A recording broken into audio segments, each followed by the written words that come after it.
বাইরে গরমের গরম দেশকে হবে আরে ঠিক হইছো এই গরমে বলে মানুষ বাঁচবো। বুঝাই না কথা বলি না এই গরমে মানুষ বাঁচবো না কেন আমরা বাইসা রইছি না আমরা কি মানুষ না গরু ছাগল আমি তো ওইভাবে বুঝাইতাছি না রে, আমি বুঝাইতাছি এই গরমে মানুষ কিভাবে থাকে। ও কসে এই গরমের মধ্যে কি করলে ভালো লাগবো? এই গরমের মধ্যে মানুষ কি করলে ভালো লাগবো সরষের তেল গায়ে মাইখে মধু এক গ্লাস খাইয়ে আমি বুঝে মানে যে খারাপ ওরা হইতাছে না কিন্তু হুইয়া থাকলে সেই লাগবো। এই গরমে কারা লাইলে তো সাত লাগবো, তুই তো জানোসই না ওই মধু আর সরষের তেলে কি হবো, গরমে কারাল গায়ে দেখবি কি মজা। কিন্তু কি কসুস তেল আঙ্গুল একটা কাড়াল ভাঙা রইছে ওটা নিয়ে ব্যাগ নিয়ে ভাঙ্গা খাই হ খামু নু সবাই Oh no! নু তাড়াতাড়ি নু আয়।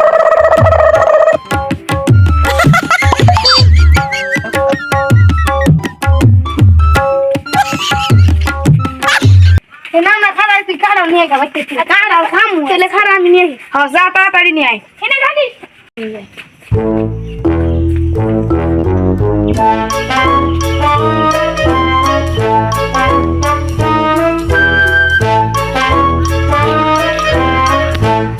ওই যে কারাল নিয়ে আইতাছিল তাড়াতাড়ি আয় খামু কি জানাচ্ছে।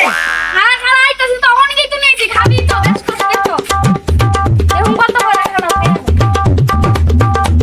কারাল খেয়ে তো আজকে শীত ধরমু, কারাল রাস্তায় খাবো আজকে রাস্তায় খাবো শুরু কর।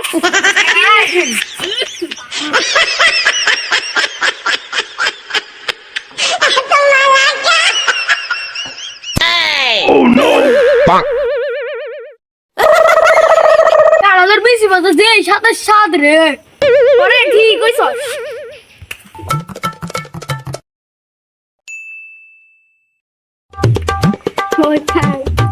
আজকাল তো শীত ভালো নয় পেটু কারাল তো গন্ডা হইল না।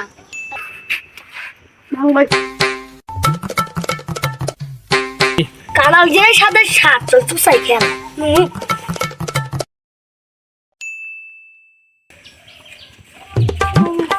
কারাল খেয়ে তো এত শীত ধরলো না রে, উঠার না কাম করলাম না, কারাল খেয়ে আরো গরম ধরলো। এটা তো তোর বুদ্ধি এই গরমের মধ্যে বরফ বেশি ভালো বড় লোক হইলাম যাই আজকে বেটা বেশি আহি এ বরফ নেবে নাকি বরফ বরফ এগুলো কি বরফ ওই গরমের মধ্যে বরফ খাইতে তো সেই না গো আই হ হ আই কিনি তারা কি বরফ খাবি ওই বরফ বাইরে বিষ বেশি তো 1000 টাকা করে আপনি বনিয়ে 800 কে তা মুইলা ডরাইলেন আমি কোনদিন বরফ পাই দূর মিয়া অন্য কোনো কথা কইতে কইতে বরফ করে গেল গা এই হারা সপ্তাহের মধ্যে 10 লাখ টাকা কামাই করছি বরফ বেচে ধরেন আপনাকে বরফ মাঙ্গে দিয়ে দিতেছি ওই একটা বাড়ি বড় মানে